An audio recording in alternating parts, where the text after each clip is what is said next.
You're listening to Convenience Matters, brought to you by NACS. We'll talk about what we see at stores and what the future may hold for our industry. You know, most of us have mobile apps for our favorite stores. Do your customers have your C-Store app? Do you even offer a mobile app? You know, C-Store customers aren't just looking for another mobile application to clutter up their phones. They want one that's intuitive, easy to use, and like all things, delivers real value.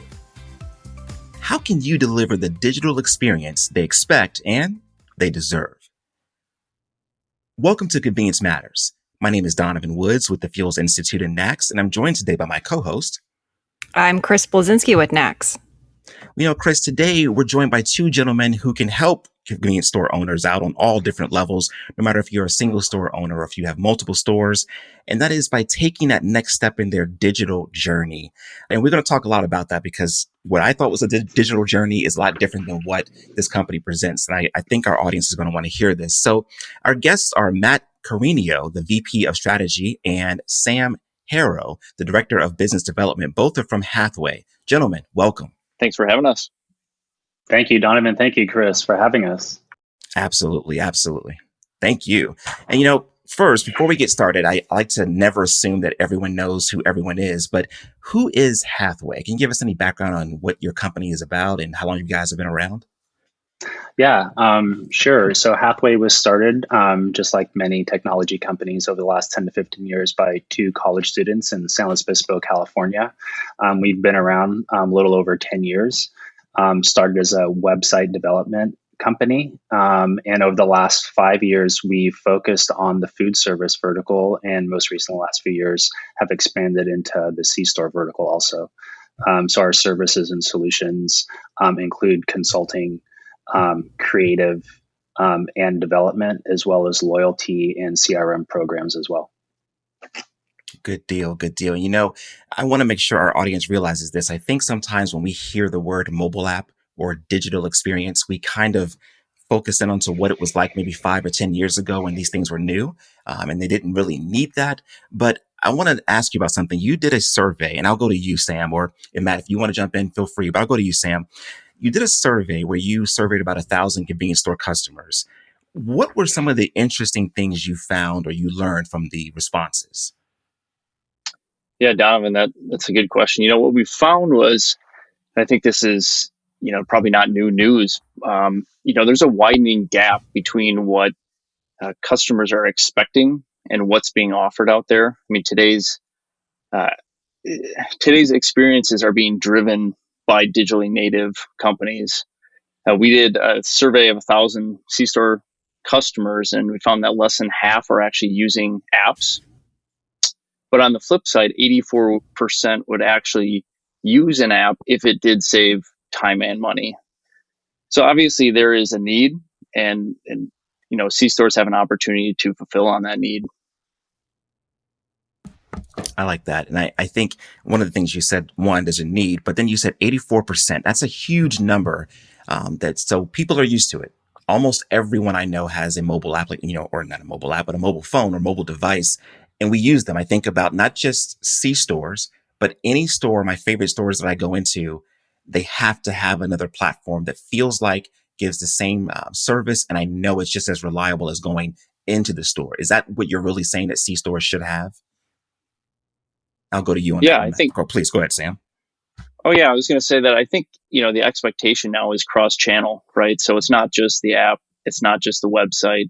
It might be a kiosk in store, but really you have to look at the whole digital experience now, and how does that mesh with the physical experience? What we found were, shoppers are really looking for features and capabilities that fell into 3 categories: convenience, obviously, personalization, and ease of use. And I think those all wrap back into what is a C-Store industry, what we're trying to accomplish. I'm glad that you mentioned the physical and the digital complements there, because that's the basis of it is the strategy, right? Like it builds that cohesive whole of what the retailer or the brand is trying to do. It's not one or the other. It's not, and there's 150,000 convenience stores in the U.S. alone. four walls. It's a physical space. So bringing that digital experience, I mean, it is, you don't want it to get too buzzy to the point where somebody doesn't know what to do. Digital shouldn't scare retailers away, right? Like, it is something that anyone can do regardless of store size. And have you found, how do you talk to customers, or what are some of the things that you guys bring to the table to them to kind of let them know, like, hey, you can do this. You can absolutely do this. Chris, I think there's a lot to unpack there. Maybe I'll let Matt touch on a little bit more of the, absolutely. A little bit more on the execution side of, kind of strategically how we look at that. But I would tee it up. We talked a little bit about apps. We had that in the intro. We were talking about apps, but at Hathway, we like to say that an app is not a strategy. And so what you want to do is take a step back and say, holistically, what are my goals and what are we trying to achieve? And an app is absolutely, part of that. It's a tool. But as we were talking before, cross-channel, there are many different touch points in the journey. And we talked about that, in the C-store space, where are all the touch points? Well, there are a lot of touch points in the C-store industry, from the forecourt to the inside. So just to tee that up, that when we think of apps at Hathway, we think, okay, let's back up and let's talk about the strategy, and then we'll talk about what tools do we need to add into that digital roadmap to get there. Yeah. Chris, I think some of the things that you were just mentioning, we would kind of describe as the digital maturity model. Mm-hmm. So Sam and I kind of talk about this pretty frequently. Actually, we actually just had an hour-long conversation probably a week ago, nerding out on quite a few things, and the digital maturity model was one of them. So one of the things that we kind of looked at is starting with the consumer in mind, and also looking at what are some disruptors and influencers within any vertical that we're working in. So like specifically the C-store space, right? So if you look back at retail 10, 15 years ago, digital was still relatively new.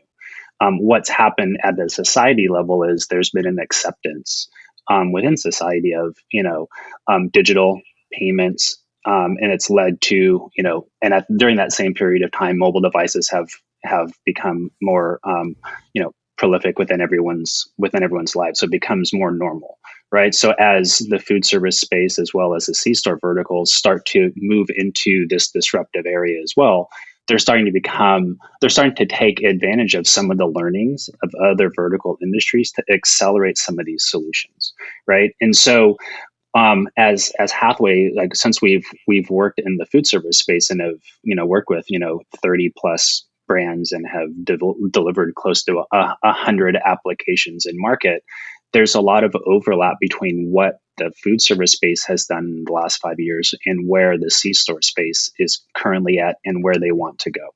So that experience for us says,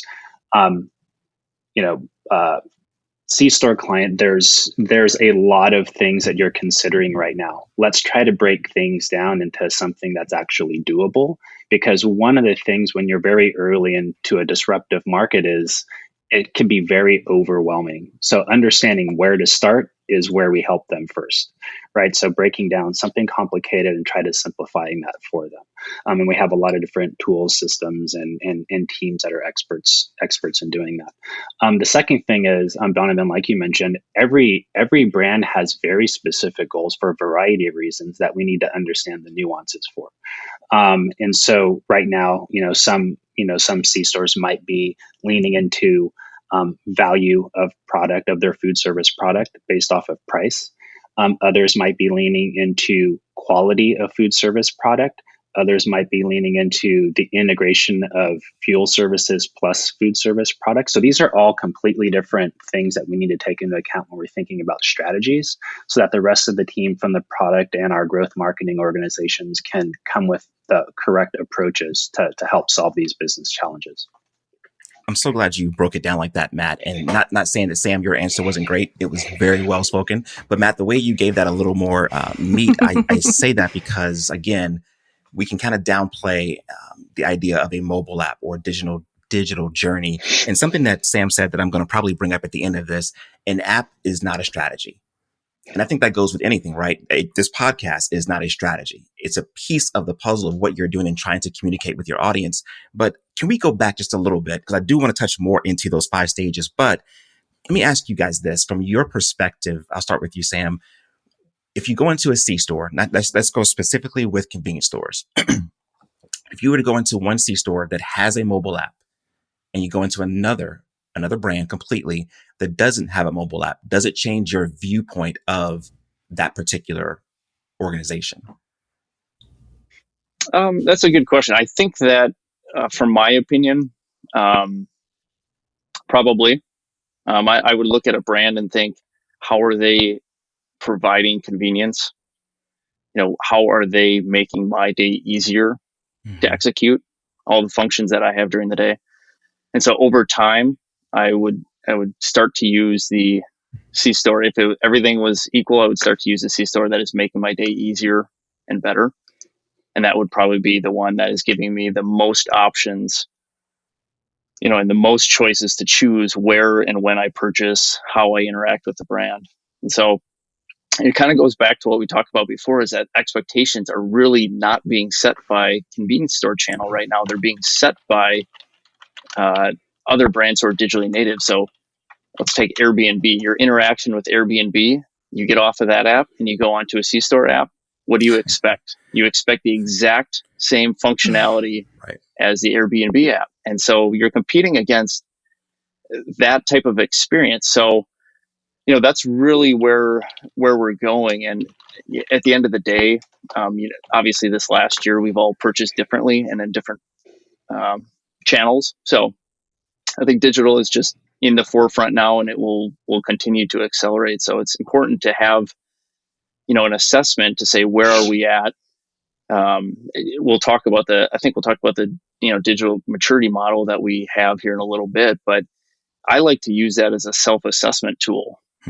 I take a look at that and say, okay, where are we at on this model?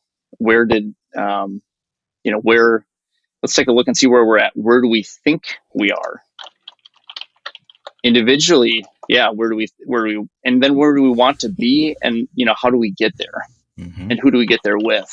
So I think those are all, it's kind of a great way to use it as a self-assessment tool on the roadmap. I like that. Yeah. You're within the maturity model, the first two stages, which are inactive and initiation, I believe you guys say about 90% of convenience retailers are sitting there. But they aspire to move up, obviously, and get into that foundational stage. What's holding them back? I mean, what do you guys find that's holding them back from taking that next step? Just like any industry, I think the first thing is paralysis analysis, right? So taking that first step in any significant initiative for any company is a leap of faith to some extent, right? And so I think one of the challenges in the digital age today is the amount of information, both vetted and unvetted, that is available, that can become very confusing and then start to make decision makers question their thought process. And so the first thing that we try to do is in our communication, when we start even forging any type of relationship with the brand, is to try to make them comfortable and show that we have experience and where they're coming from. Here's all the things that you're probably considering. Here's the things that you probably need to deprioritize. Here's the things that you probably need to prioritize. So that maturity model of inactive and kind of newcomers is part of it. Is they haven't done anything yet, right? There's also a component there of what is their organization experience and their decision maker thought process of, do they have investment? Do they have a digital DNA within their organization? Because if you do, it is probably going to be a lot easier to move through the model faster and to get started faster, right? And with C-Star, we know there's legacy things within organizations that are difficult to overcome. And so from brand to brand, there's a myriad of various types of challenges, but we're starting to do even a little bit more kind of consulting just from the internal organization side when it comes to transformational initiatives, and not just thinking about, you need these types of technologies, you need this type of research. You said something I thought about, and about the levels, and I hear that term a lot when it comes to whether it's hip hop music or whether it's sports. There's always that term of there's levels to this, right? I don't want someone listening who has a C-store or is within the business at any level to feel as though, okay, I can't do this. When I look at your 5 steps of digital maturity, there's a term I hadn't heard, or if I was the one who was ignorant on it, white label to custom experience. Can you explain for those who don't know that means, like, if you're starting out, why would maybe that white label experience be something that is a good start? Yeah. So we actually partner with a couple of platform companies that kind of piece together, the most underlying technology platforms, which is really the point of sale systems, right? And so as you start to consolidate point of sale systems through these third party, platforms, what they've done is they've created these out of the box solutions that have certain types of features and functionality that are used to get a brand off the ground, especially when it comes to commerce and commerce functionality.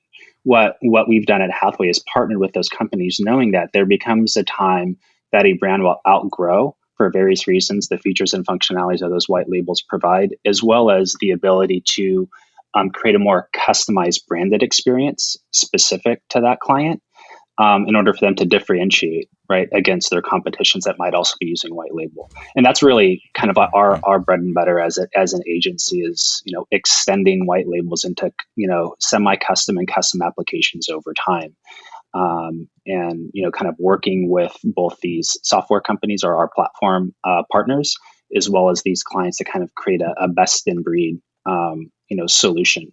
So what we're really talking about as a value proposition within our space is accelerating solutions for these brands so that they can get, and we can kind of show business impact for them. And Matt, was that when I was looking over everything about Hathway and what your offer is, there's a term you used on each level of that digital maturity journey. It said that technology partner integrations with each step. Did you kind of explain that there, or is that basically saying that there is, for each step you go through, you guys already have the partners to work with to get them up to speed? Is that what that means? That's correct, right? So we have an e-commerce platform that is probably like step number one, right? And as you start to extend your need as a brand, loyalty programs and the platforms that are associated to supporting that, CRM, or engagement marketing programs, or other platforms and technologies that were required. So correct, we have preferred partnerships across those various technology stacks that we work with. And Sam, when and Chris, I'm talking a lot because this actually excites me, this idea. I worked on a mobile app for the NACS show years ago. And at that point, Sam, it was pretty much, we went to a different vendor and they had a cookie cutter thing. And you basically just said, I want this, and it needs to look like this. We immediately went to the layout. There was no strategy. It was just features that we've seen elsewhere. Let's do these. Yeah, and it seemed to work, but looking at it now, 10 years later, probably could have been better. Basically, what you guys are saying is that's not the way to approach this, correct? Yeah, I would say that, like most things, that starting with a strategy in mind is probably the best way to approach it. And then you can piece together the best of breed of technology, tech stack to complement that goal that you have. So Matt talked a little bit about the white label solutions. Great way to get started. Okay. We have a lot of partners that have a white label solution, but when you get to that point, I kind of like to call it the twin effect. When everybody has, Donovan, like you were talking about, let's just add our logo, let's add our name, a little bit of information, and then you have these two boxes to change whatever you want to change, but it all starts looking the same. So it's like a twin effect. If the twins are in your family, you can tell them apart. Right. But anybody else outside, they have a lot of trouble differentiating between the two. So, once you get to that point where you want to use digital as a differentiator, that's a lot of times when brands would come to Hathway and say, hey, we're at that point. We really want to use this as a differentiator, and we know that this is the future. And so let's sit down and let's talk strategy here and make sure that we have the right base technology in place so that as we grow and get to that, we go from, initiation to foundation to acceleration to innovation, that we can hit those targets because we have the technology in place to do that. So that when we want to get to the really personalized marketing and really pushing the envelope, that we're not held back by the technology. But that's all driven by the strategy that you have in the first place. Yeah. And I think with any digital, well, any strategy really, but especially with digital, like it is a journey, right? I mean, digital, it's always changing. And there's always a new innovation. There's always something around the corner. And I think with this industry too, I mean, we saw how far folks can go in a short amount of time, given the pandemic, and how they embrace some technology / digital solutions relatively quickly. If they were fence sitters, they quickly jumped off.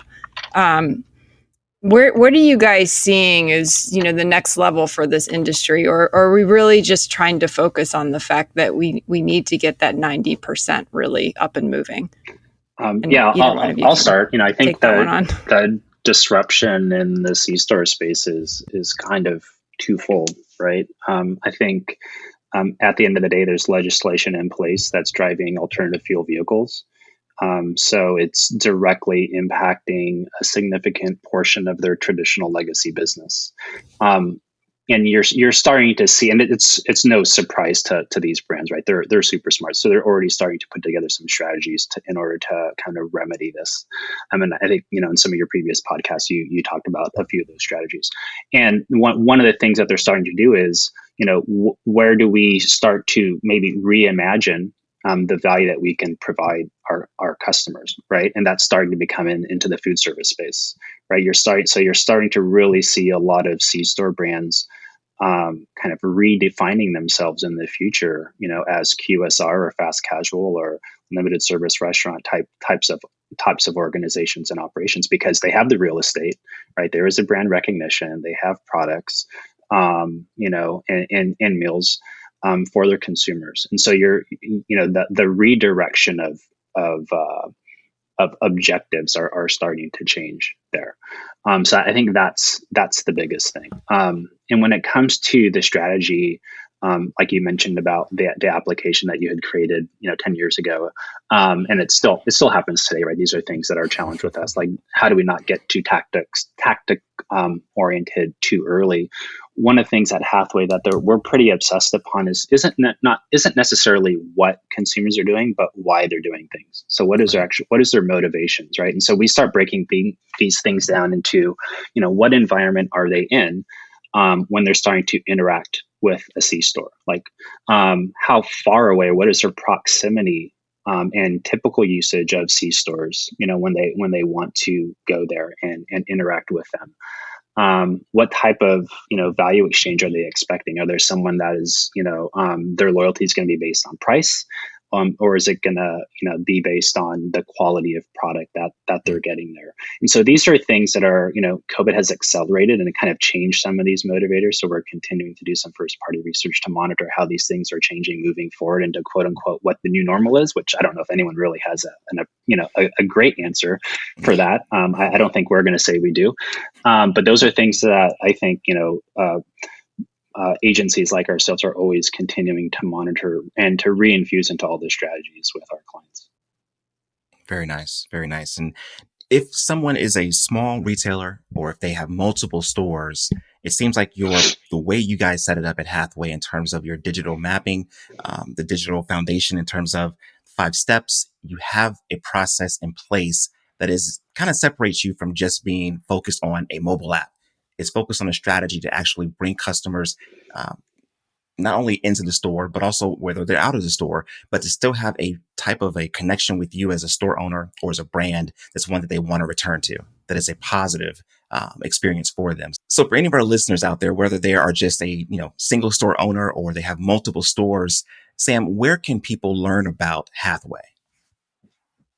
Donovan, the best place to learn about Hathway and what we have going on is wearehathway.com. Perfect. wearehathway.com. Very easy. And gentlemen, again, thank you very much. We appreciate you guys for being on the podcast with us today. Thanks, Chris, for joining me. And, for listeners, remember this. If you don't remember anything else, an app is not a strategy. I love that saying. It's perfect. It's spot on. And Sam, you owned it. I'm going to put it out there for everyone because really taking a reactive approach and waiting to see what your competition is doing, well, as it says from Hathway, it means you're already behind. So we encourage you to take a proactive approach that will increase your incremental sales and continue to build what's most important, customer loyalty by setting the bar instead of just reaching it. Thank you guys, and thank you for listening to Convenience Matters. Convenience Matters is brought to you by NACS and produced in partnership with Human Factor. For more information, visit convenience.org.